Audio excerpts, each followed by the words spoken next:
What is up, guys? Kevin from the KO Sports Corner. It's been a very, very long time since we last spoke. There's a lot of changes we made for the channel and we've expanded onto a website, but we'll get into that at the end. Today, we are going to be talking Miami Marlins. As you can see, I am with John Rodriguez from All Marlins and one of our newest contributors to the KO Sports Corner. Unfortunately, our other contributor, Sean Miller, cannot join us today. But John, how are you? I'm excited to have you on and I'm ready to talk some Marlins, man. I don't know about you. Yeah, man, it's nice to be on this. You know, me being a part of your group and what you've built, is awesome. And yeah, let's talk some fish. All right, so let's get into it, man. I mean, the good and the bad. I want to start with the good, and then we'll go into the bad. We obviously have to start with the good here. Obviously, Sandy, Cy Young winner. He will win the Cy Young. No one's going to change my mind. It's not even close. The guy's had probably the best pitching season ever for any Marlins pitcher, maybe even in the MLB itself. Garrett Cooper made the All-Star team. That's another positive. And then finally, you would be surprised, but this team did stay competitive until the All-Star break. We weren't talking tanking season, we were talking wild card season until the end. So if you want to add it to anything else, I do think there are a couple other things that we could add here, like Luzardo and Braxton, but I'll let you get into the good here for the Marlins first. Absolutely. You did mention Sandy. You mentioned Luzardo. And another person I want to bring out myself is this guy that's going to pop up behind me on the screen. John Birdie leads the league in stolen bases, and he deserves all the credit. He's been really good. He's really aggressive on the base path. And, a person who plays every single position the way John Birdie does and effectively is really, really good. You know that this team has been very stricken, with Anderson going down, Chisholm going down. Well, Jazz is another one of the bright spots as well in the Yep. in the games that he played. But Birdie, man, he's been consistent and he's always brought his A game every single time to the field. And another name I want to bring out was we also had um it was Nick Braxton. Fortes when Okay. and Braxton Garrett. He came in, pitched effectively, and for a team that had a lot of pitchers going down, especially with Tommy John surgery, Braxton Garrett coming up and stepping up and also showing his A game. Trevor Rogers had a sophomore slump, and Garrett, the other lefty, came in and kind of took over his spot. So definitely another name there. It's funny, as we're filming this, Braxton Garrett is about to make his first start since I think he's suffering an oblique injury in Oakland. So there we go. He's about to make his start. But yeah, you mentioned it. And the final other guy I want to mention, Edward Cabrera. Wow, this guy's been very good. He's like Sandy 2.0 at this point. So hopefully they could get him deeper into games, which is something I would like to see. And the final other shout out I want to do, which was today, Trevor Rogers. What a start for him today against the Texas Rangers. Um, just impressive. 7 Ks, I believe, 7 innings. Unfortunately, Nine. they got walked off. 9 Ks. Okay. Unfortunately, they did get walked off. I'm not sure how, but I assume someone like one of the relievers gave it up. And here we go, Sean Miller joining us here. So we'll let him connect his audio, and once he does that, we'll keep going. But I want to get into the bad here, John. What has been the bad for the Miami Marlins in 2022? Well, how do we begin this is the first thing to go at. And I think it's the offense. It's one of the worst offensive seasons in club history. We're talking 29 years of Marlins baseball, and this is one of the years that stick out as one of the worst offensively. Marlins went into the offseason and got some bats. They spent a total of $71 million with Jorge Soler and Avisayo Garcia, expecting them to kind of boom the offense a bit. And unfortunately, Soler has been injured midway through the season, and Avisayo Garcia hasn't really put things together. So they also got a catcher, Jacob Stallings, who, with the defense has been all right, but many times, especially with his pass ball, I feel like scorers have been a bit too friendly to him this year. The offense has been definitely not his key. And we could delve into the pitching. Yes, they have a solid starting pitching, but when we hit into the bullpen, the Marlins have lost a ton of one-run games, and it comes primarily from obviously the offense, but blown saves. the Marlins did not have an established closer to wrap up games for them, and that's what really caused them a lot of losses. And I guess Sean left us, so we'll see whenever he comes back here. We'll get him on here. But just to expand on John's point, this team has a negative 105 run differential. Not the worst. The worst at the moment, just looking at the NL at the National League, is the Pittsburgh Pirates at 214. And just looking at MLB in total, it's still the Pittsburgh Pirates. So that just shows how bad the offense can be. So you mentioned free agent signings. I will defend Jorge Soler a little bit here. I know you don't like him too much. Not him. You don't like the signing. But Jorge Soler has been injured since the beginning of the season with back issues. First time he's ever dealt with it. He actually spoke to the media today about his back issues. So if we have the clip, we'll play that very quickly for you guys. But he's been dealing with this from the start of the season. And we started to notice around that Milwaukee series during the 1997 weekend where they brought all these guys from the team. He had a big thing around his, like a big ice pack on his back, and he's been just saying he really can't do much. And he came back, and they've been playing him at DH a lot more, if you notice, when he has come back. So next year, we expect him to be the primary DH every single day. He will not be taking many reps in the outfield, maybe if not at all any reps. So they'll be looking into a new left fielder. And if you want to add anything else, yeah, Ivy Garcia finally just hasn't been good at all. He's had his good moments. He's actually been pretty good since returning from his injury. He had a 3-hit game with the Phillies, but besides that, it's just been a struggle. Hopefully, it's just more of an adjustment type thing. Year 1 out of 5 years, I believe, with the team option, the 5th-year team option or club option, whatever it is, for that final year of his deal. Hopefully, that is something that is just an adjustment in year 1, and year 2 is finally what we expected, which was a guy who, as Kim Eng said, would hit for 30 homers, which he has never done that in his career, but he was very, very close in 2021. And if you want to add anything else on the negatives. Yeah, I mean, we touched on Trevor Rogers for sure having his sophomore slump season, and another guy to bring up with that same scenario is Jesus Sanchez, a guy who was starting center field and for much of the fan base has been skeptical whether he could man that position. And for the most part, he did decent playing center, but it was the first month where he was really good. The first month he completely came out and he was just smashing the ball, but once May hit, it just completely turned upside down for Jesus Sanchez. They thought that optioning over to AAA was gonna help him boost up confidence and get himself back into game level, and unfortunately it's just been bad. He hasn't shown any signs of improvement. And one thing to point out is these guys who they've brought up later on in the year. We're talking the JJ Bledays, the Peyton Burdicks, the Lewin Diaz. The best one out of the 3 is JJ Bleday. So there's also quite an issue with the offense. I mean, no matter which way you look at it, it's not like if one of these rookies is going to out of a sudden turn the ship around, but Peyton Burdick hasn't been good in the major leagues, and Lewin Diaz, despite the defense, also hasn't shown much with the offense. So those are other names you could bring up. But yeah. The final thing I want to mention, you missed a couple of guys here. Yoran Encarnacion was also called up. Charles LeBlanc, who's been the best rookie for the Marlins this season in terms of call-ups, not as a whole, because we could obviously mention Fortes, Garrett, Edward as the best rookies this season. But out of these call-ups, yes, it has been LeBlanc. Bleday, it's been struggle, man. You would have thought at the start he was manning center field pretty well, actually. I was very impressed. The at-bats were very impressive. He's drawing walks, high walk rate, but also a very high strikeout rate is something that we saw in AAA.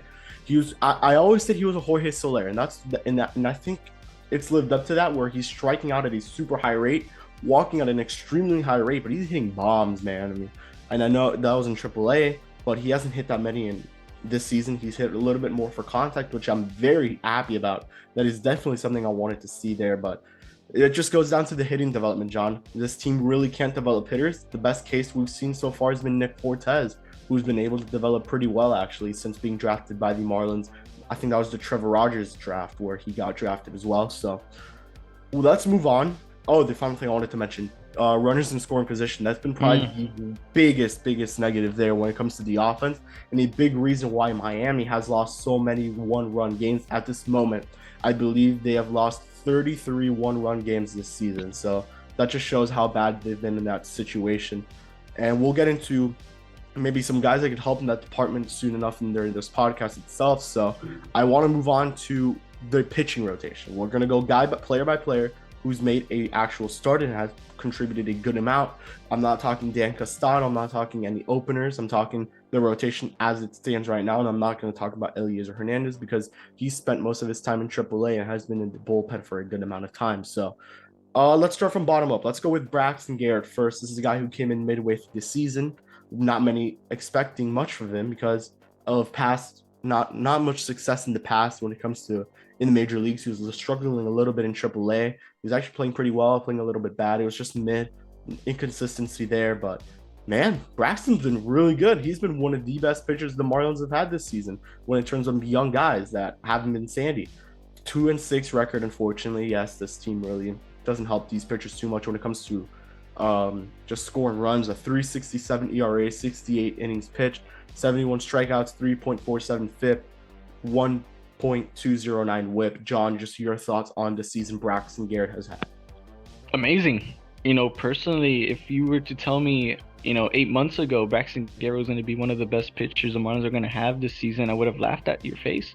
I simply wasn't that high on the guy, and he really turned it around. He showed competence on the mound, and truthfully, he's a very, very good pitcher. 3.67 ERA, as you said, a 1.209 WHIP, and making a start tonight as well against the Rangers. The hope is that he continues that, and there has been no signs of stopping what he has done on the field, and despite the injury, the hope is that he just continues to mow down hitters as he's been doing throughout the year.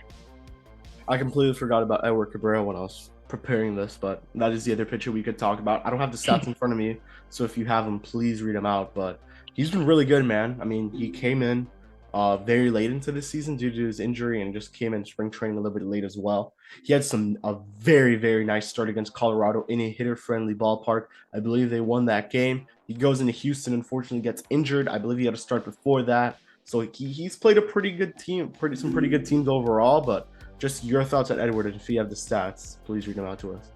Yeah, you said it. 5-2 record, 2.63 ERA, 1.079 WHIP. He's got 54 innings pitched. He's been really, really good. He's a bright spot in this rotation. The question was always his injury. With his history, it's always been very tricky, and you kind of have to gamble with Eddie. But this year, he's really, really established himself as a competent pitcher that this Marlins team could use and move forward in 2023 with. Yep, I want to move on to the next guy who hasn't pitched too much, but it's worth mentioning. He's pitched more innings than Braxton, and I believe also Edward Cabrera. That is going to be Jesus Luzardo, who, wow, this guy's been really good. We all expected him to kind of have an okay season. Some of us expected him from Fish Stripes, Isaac Azu. He expected him to go to be the pitcher with the second most innings pitched on the Marlins. That hasn't been the case. So Luzardo, 3-7 record, 3.81 ERA, 7.2 innings pitched, 85 strikeouts, 3.34 FIP, 1.097 WHIP. He's been really good, man. I mean, besides the injury, if he was not injured, this team I think would be in a lot more games than they were this season. 100%. I mean, the production that he was also doing before the big injury that he suffered, it was insane. I mean, if you look back in that Atlanta Braves game, I remember clearly he was just racking up strikeouts after strikeouts. He looks very, very, set up at the mound, and he's really kind of positioned himself to be someone they could use, another lefty. It's not just Rogers, it's not just Garrett. They could use 3 lefties moving forward, and that's huge because the more you balance, I guess, in the way I see it, is the more you use lefties and righties to kind of mix your rotation, that just makes you look better. And not only that, they got Jake Eater coming soon, another lefty who's going to soon join the pack. So you're playing with a lot of lefties. Remember, a couple years ago, the Marlins only had like 2 lefties they could use. Braxton Garrett wasn't really established just yet. It was just really Eater who had the talk and Rogers who was coming up. So to have a guy like Luzardo, and remember that trade, it was a gamble trade, and they made it work. They really turned his career around. Yeah, we could talk for hours about that Starlin Marte trade and how it worked and how it didn't, but uh, we have so much time here, so maybe that's a podcast for another day.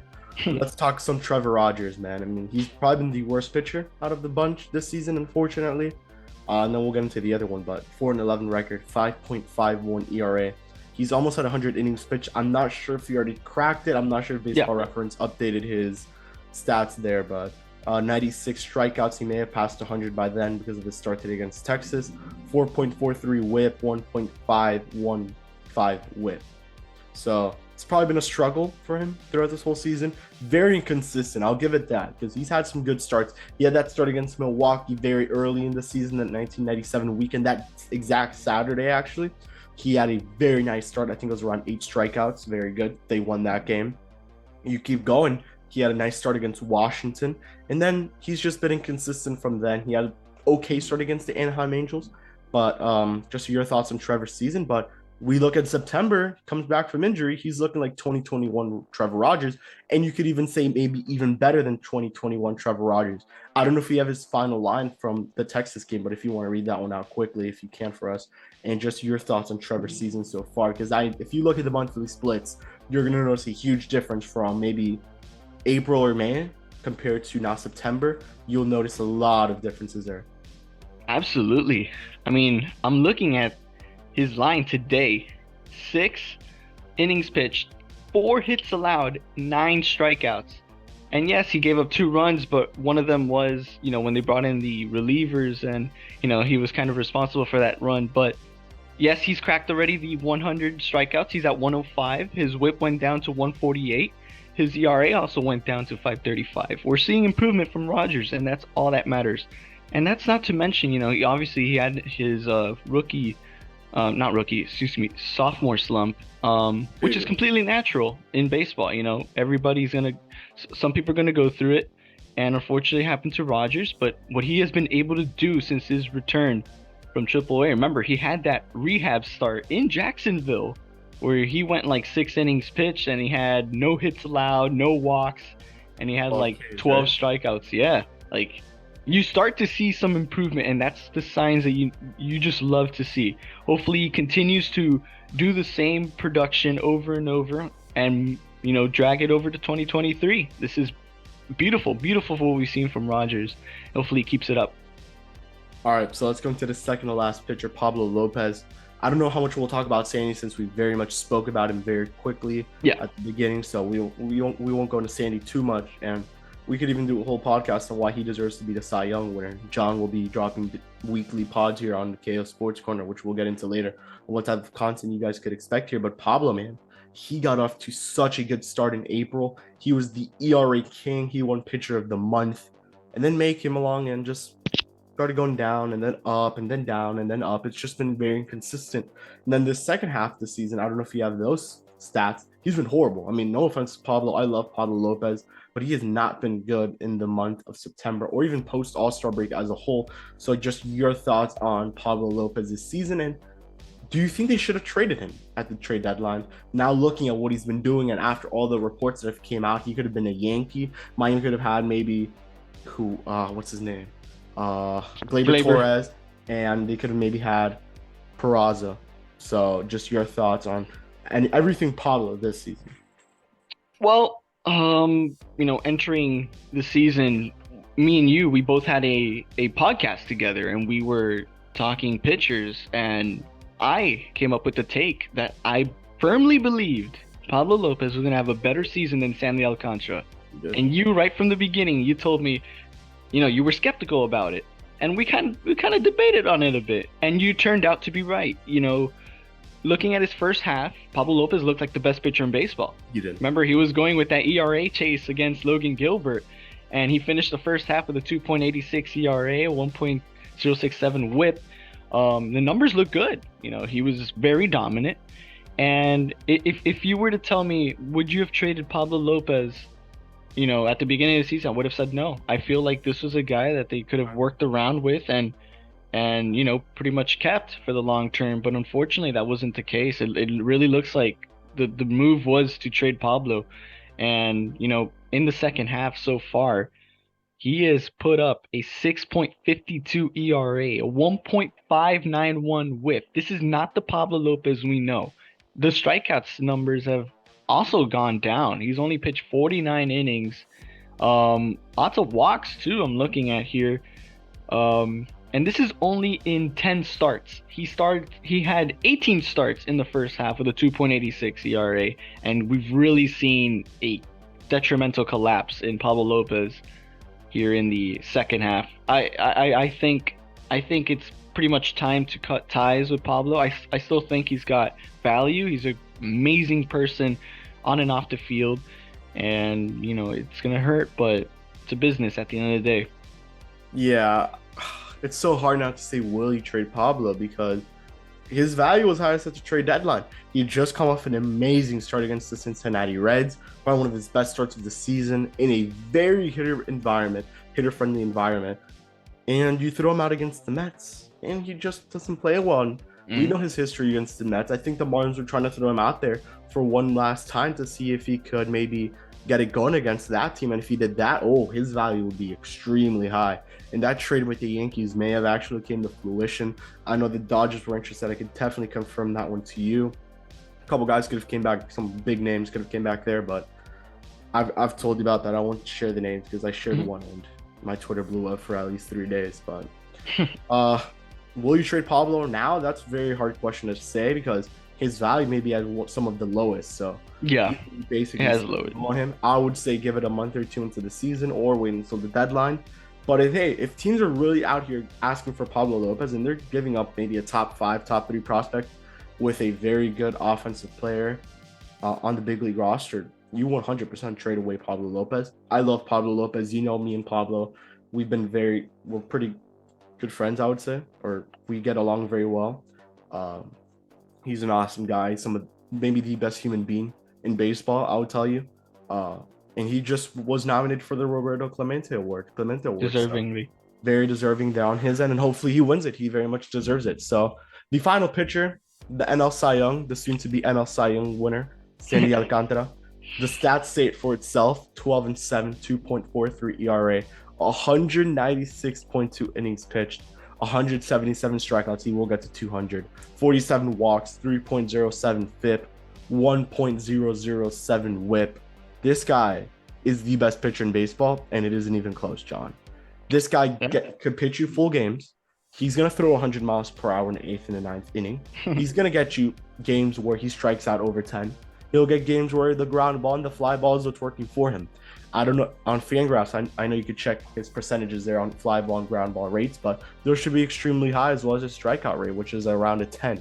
So, and not only that, they have a guy in Yuri Perez who's doing about the same thing, but he's striking out like almost double the amount he is. So that rotation in 2023 is going to look nasty, man. Sandy Alcantara, tell me why. Tell me why this guy's the Cy Young, and tell me why he's had the best Marlins season, the pitcher season from a Marlins player of all time for the Marlins. Because this has been phenomenal for Sandy. Oh man, absolutely. This is El Caballo, as we're calling him, and many of the questions turned to his second half, who began with the Dodgers and how his kind of numbers kind of went a little down, and he's kind of struggled to maintain those consistent starts that he's been putting up all season long. And remember that he also got hit around a lot by the Braves as well.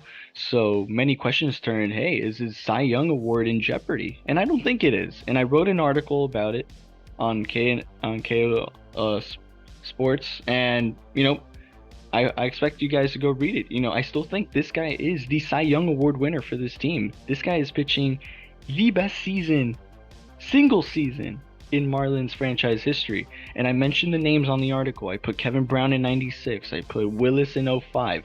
Fernandez in, I believe it was 16. And Josh Johnston in 2010.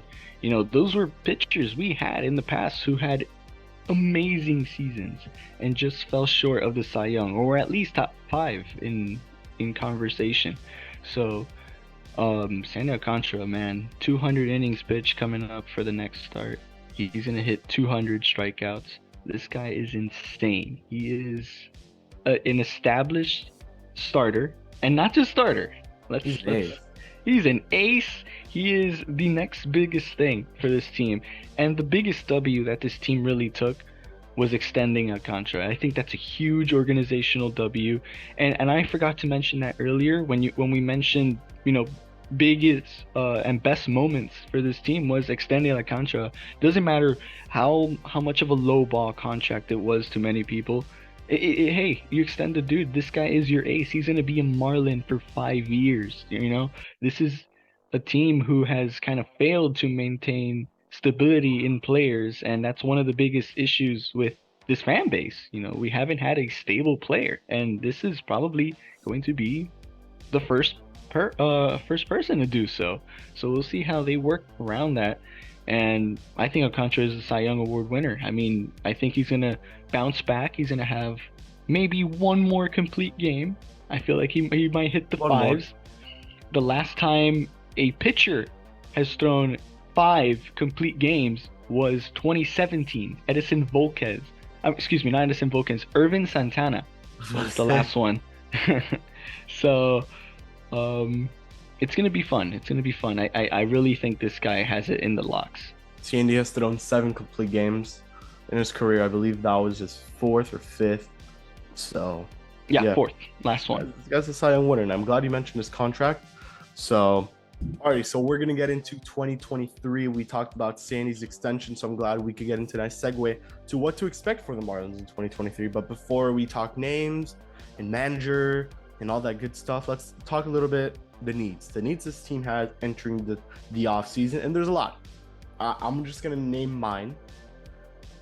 Outfield, lefty hitter, shortstop, third baseman, bullpen. Do you agree with those needs? Yes or no? And third baseman, because we don't know what Brian Anderson's future looks like, because they've been playing him a lot in right field, if you've noticed, not in the outfield. And they have one certain guy who I want to talk about. He's in minor leagues, and you may know who I'm talking about. Out of all the ones you named, yeah. And I might even be one of the ones to even throw out. I think we need a first baseman You're right. well. You're right. So out of all of them, yeah, outfielder, shortstop, bullpen, closer. I like to kind of throw in closer outside from bullpen because they kind of stick out. And third baseman, you said, and first baseman. So last year we jumped from only having really the need was focused on center fielder. Now you start to notice how much is expanded in terms of needs. Now we have 3 positions in the infield that we personally believe need retooling. And if you notice, I said outfield. I didn't even say center field because I'm not sold on Blade. I'm not sold on any of these minor league outfielders at the moment. And I think that's a fair assessment to make. What else can I say? Lefty hitters, they need it. They have a lack for it, and the ones that they have, it's not good. I believe their lefty hitters are Jazz, Lewin, and Urar Encarnacion. And Blade. And who? And Blade? Yeah. There you go. So Wendell. So yeah.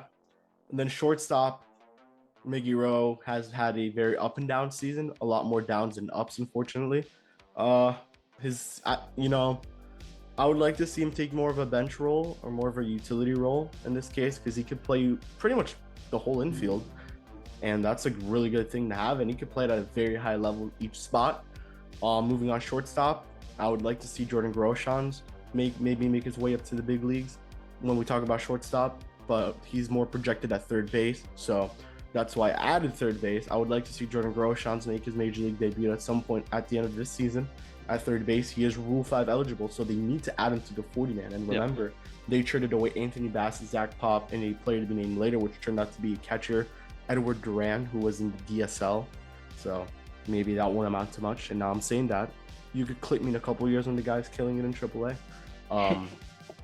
Any names that come to your mind when it comes to free agents?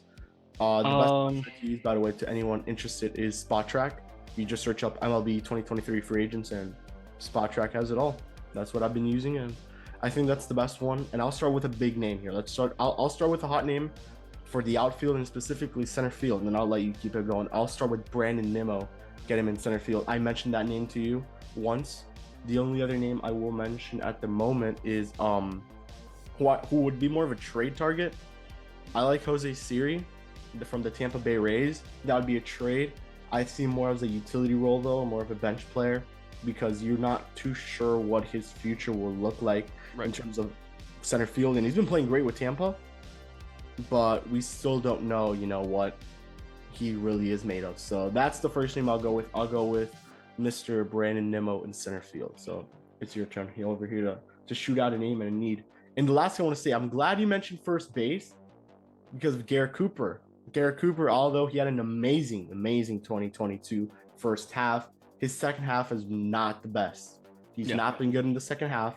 I spoke to Garrett Cooper, my Fish Stripes article, season in review with Garrett Cooper. I had a nice 6-minute conversation with Cooper talking about his season so far, so that will be on there. And if you want, you could go to my Twitter and you could check out what we spoke about. The first question asked him, which was, what would you describe the 2022 Miami Marlins? And he spoke about that there. We spoke about the rule changes, a lot of good stuff. So I highly encourage you, when that article comes out, I will be putting it on my Twitter. You guys could check that out. So yeah, just name out a free agent and go for it. Yeah.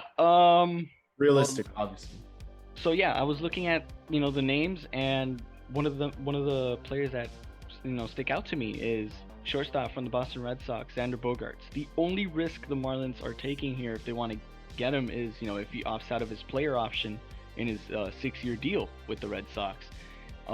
This is a guy who is putting up crazy numbers for the Sox: 5.6 allotted WAR, a 3.19 batting average, an OPS plus of 138. He's a productive shortstop. He's from the Caribbean, and alongside him would be another player from the Caribbean, Jazz Chisholm Jr. So you got a player from Aruba in Xander Bogaerts and a player from the Bahamas in Jazz Chisholm Jr. teaming up together. So you'd kind of see a bond being built up, and that's the type of culture the team should be looking to kind of build into, especially with now having, a change of direction in terms of, front office. But on Xander Bogaerts, 13 homers, he's had 66 RBIs, 473 slugging, 387 OBP. This is a productive player, as I said. He is established. He's an all-star, 4-time Silver Slugger. He's been to the World Series. He's won the World Series. He's a 4-time All-Star as well. He's a guy the Marlins should really bring into the team. And if they don't get Xander Bogaerts, this next name is going to sound very unlikely, but I think I know who you're going with here. Yeah. But if they really show an interest to really turn the ship around, they could bring Trey Turner home. Yeah, I knew you were gonna say that. But having to compete with the Dodgers, having to compete with these other teams for a guy like Trey, and the production he brings is going to be insanely difficult. And this is if the team is truly, and I mean truly, ready to bring out a big contract and lay it on the table for him, because this is a guy who's from South Florida. I believe he's from Palm Beach County, and bringing that guy home, I mean, that's huge for this team. You could bring the family over to go watch games here at home. So remember, it's all, at the end of the day, it's all if the Marlins are really willing to bring out that type of money. But as of right now, I think my biggest candidate is Xander Bogaerts, and if you want, I could bring out another. So I did mention a first baseman need. Options we have is Lewin Diaz, Garrett Cooper, and Joan Encarnacion. I don't think those three will be starting first base for the Marlins next year. I don't either.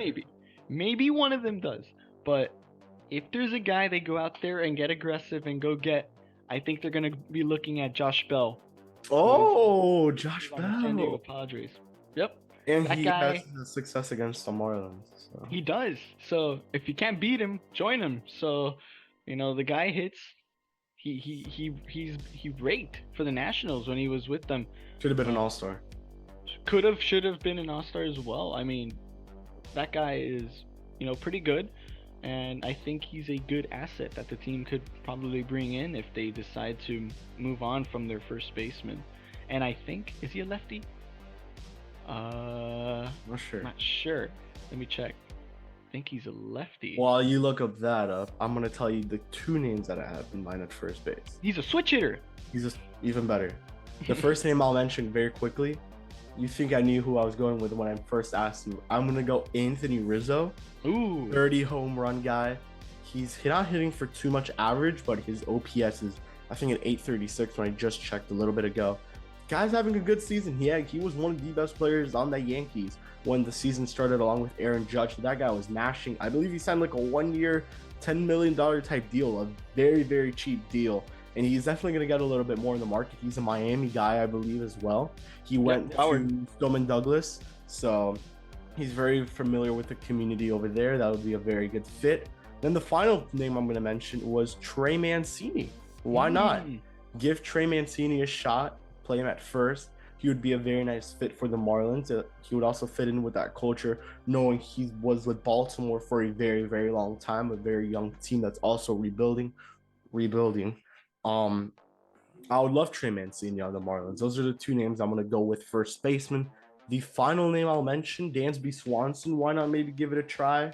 That guy, although he had a very rough start to the season, he was an all-star starter, I believe. I want to say starter.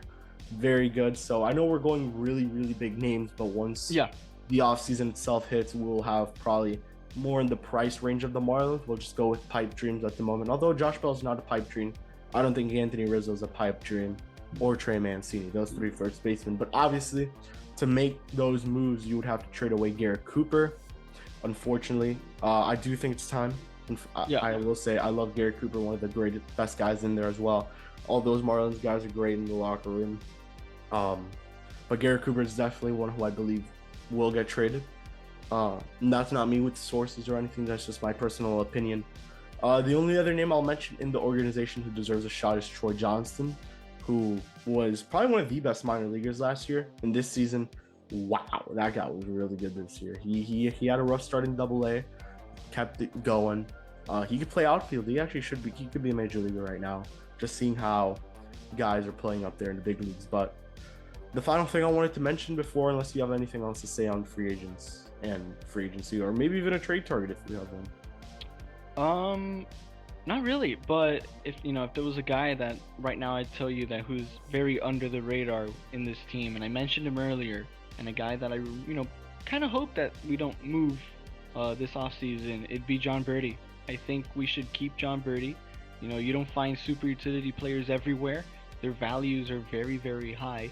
So, if the team doesn't work out next season by the deadline, that could be a nice trade piece to trade away. But I really think that the team moves on with John Birdie into 2023. The dude has deserved it. He's shown consistency, and I really think he should be on this club. And actually, this is a good segue here for Brian Anderson, someone who could play you basically all three outfield spots except center field. So he could play you the corners. He could play you a good amount of B infield, I would say. Yeah. What would you say? You think he gets dealt, or does he stay a Marlin? Because that's a very interesting situation. The guy may have the best arm out of any Marlins outfielder, and he doesn't even play the outfield full time. We've seen those plays. We saw the one against the Mets this weekend. I think he made two of those plays. I think he had one against Philly as well. I think it was one against the Mets, one against the Phillies. The Mets one, Jacob Stallings dropped.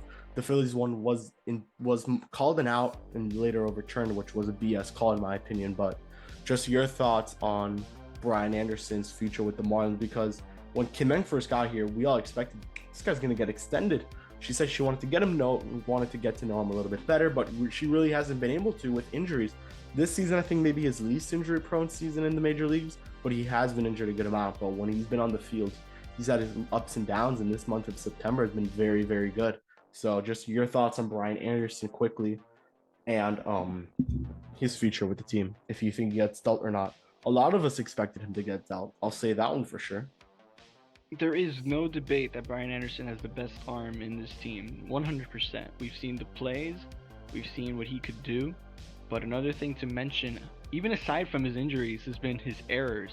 he's had 8 errors into the season, and I believe looking at his splits right here, this is second in his career, following 2020 where he had 9.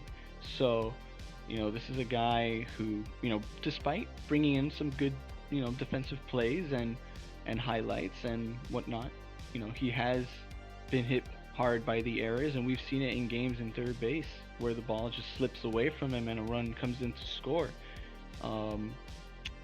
With the bat, as we mentioned, injuries, that's been his biggest form of inconsistency. So having a guy who's kind of shown that track record for the past 3 years since 2020, I completely agree with Kim Ng not wanting to extend him yet because of that. I think it's a smart decision that, once she came in, she wanted to get to know the players. She didn't want to jump the gun on them all. So with Brian Anderson's fate with the team, he's been here since 2017. He's seen the whole team go down, just like Rojas. I think it's time to move on from Brian Anderson, and as a guy who currently sits on the John Birdie train to move on for next year, I really think that Brian Anderson is one of the key players that they should trade away. Yep, I agree. It's unfortunate. He's an excellent player, excellent person. I can tell you that one firsthand. So let's wrap it up here. Let's talk a little bit of Bruce Sherman. We saw the article. He's not selling the team. So whoever in the comments or on Twitter tells me he's selling the team like they should, I will not respond. No offense, but I hear that almost every day, and I don't want to hear it again. Right. I'm gonna let you talk this one, John. Just to get a quick 2 minutes on your thoughts on the article. So, and then we'll wrap it up, and I'll talk a little bit about the type of content we'll start seeing on the KO Sports Corner here. So yeah, it was a article posted by Barry Jackson on the Miami Herald, pretty much talking about with Craig, right, talking about how Bruce Sherman kind of sees the organizations right now. He understands that the fan base is disappointed, and rightfully so. I feel like every fan should be disappointed with this team. This is a team who spent money in the offseason, and he said it himself in the replies. He said that one of the goals of the season was to get back to the postseason contention. Obviously, wasn't the case. The team is sitting at 57, 82, something like that right now. 83. So, he also said that he's gonna allow Kim Ng to probably add some front office piece, so she could feel more comfortable making moves now that she has full control. Just that's one thing I want people to remember, because everybody also jumps on the gun with Kim Ng and how she doesn't do anything, but you also have to understand this is the first year she gets to do anything she wants. The only real highlight move she's made was Jorge Soler signing. That's about it. Yes, just to remind everyone, Avisaíl Garcia was Derek Jeter. Yeah. And Castellanos would have been Derek Jeter, so don't really be blaming Kim for the signing of Avisaíl. She did have a part in it. Obviously, she did. She's the general manager. She's going to have a say in what happens as well, but Derek Jeter was on the Marlins. He made the Joey Wendell trade. He made that. Jacob Stallings and Avisaíl. The only real moves she has made with full control, her only, has been Jorge Soler, Cole Sulser, Tanner Scott, and the deadline. And the deadline moves of acquiring Jordan Groshans. And hey, give her credit. Jordan Groshans is still hitting over 300 since joining the organization. Killing it, dude. And he hit 2 homers already. The power's coming back. The fact that people are jumping way too early, and personally, the way I see it, in my own opinion, I feel like you can't judge a general manager until they've spent at least 5 seasons with the team. They have to get to understand the team. They have to get to know the team. They have to know the prospects. They have to know what's with the money going on. And yes, that's going to be one of the biggest things that we're going to look into for 2023. Is Bruce Sherman going to spend money? He did spend last season. Will he spend similar or more is the question. Right. And not just to anybody, right? Because one of the biggest flaws we've seen was the type of people they're giving this money to. And it's going to be, are you going to spend, but spend smart, or are you going to spend, but just spend to spend? So, again, looking into this, article, it was pretty much about how the organization's vision kind of switched off since Derek Jeter departed from the team. Remember, Derek Jeter got who he wanted, and he was annoyed that, he couldn't get more pieces because Bruce Sherman was unwilling to get and pay for those pieces. So now with Kim in control, I really think fans should be a little bit more patient. And I know I'm also very desperate as well. I feel like we should be more patient with Kim. We have to give her a chance. This is what, year 2 of her in the organization? And Currently this year is her 2. first year making the decisions. Mhm. So, I think she deserves some more. This upcoming offseason actually will be her first full year of control with the offseason. So she doesn't have Derek Jeter, and you didn't mention front office piece, which I just found out about. Amazing. Mm-hmm. That could be Don Mattingly, advisor. Yeah. He could be an advisor. We always spoke about maybe him not coming back next season. That may be a reality, not only because of age, but because of just how the team has been ran this season. It's just a lot of moves that we haven't agreed with. Mainly lineup, you can't disagree with him sending up and down guys because that's not what he was worried about. Right. He's given the team, he has to go out there and run what he's got. Some decisions just haven't been the best, and his contract does expire at the end of this season. He's not been extended, so that's just kind of, mainly just telling you that this guy may be done for the season, and you will look to a new manager. And actually, let's wrap it up on this, John. Give me 1 or 2 names that you have for manager for the Miami Marlins next season, if you've even thought about it, because we have a lot of pods we could do with this stuff that we're talking about today. There are 2 names that come to mind when we think future managers, and I had this in a podcast with Eli. And no, you're not gonna mention Rowson? I was gonna think Rowson, but I'm like, I don't know how they feel about him. It would be a Donnie 2.0, just a little bit better. Right. But one of the guys I had in mind was probably Jeff Conine, but that's kind of like falling off for me. Yeah, I wish, but it's not. Yeah. I don't really think it's gonna happen. But another name I wanted to bring out who is going to be managing the World Baseball Classic for Team USA is Mark DeRosa. So that can't happen because he's with the WBC, so that runs into spring training. So it wouldn't happen, but that would definitely be someone I would like to see. He would definitely get a job in the next wave, the 2024 wave for managers. I believe he will get a job, especially if he wins Team USA. And obviously that team's incredible. So that is something else we would cover on this channel, by the way, Team USA and the World Baseball Classic as a whole. So only have 2 names. One of them thanks to Eli Sussman. He may have mentioned this on your pod. Francisco Cervelli. Oh, no, he hasn't. Bilingual, knows the team very well. He's been really good as a coach this season. Look at Jorge Alfaro. Oh, yeah. Coaches have been pretty good. And he's close to home, I believe. Yep. So that's a good one. And then the other one would be Joe Spada, who is the current bench coach for the Houston Astros. Bilingual as well. That's a big thing now. If you get a bilingual manager, that opens doors for a lot of these guys to be able to get along with both Spanish and English-speaking players. He was with the Yankees as well, so if you want the Yankee tie, he has the Yankee tie. Not only that, he was also a third base coach for the Marlins. I want to say 10 years ago. Yeah. Okay, then he has the Marlins tie. There it is. That's another one I would love to see. He's been interviewed as well a good amount this past couple of years, so I think that's where we're gonna end it, John.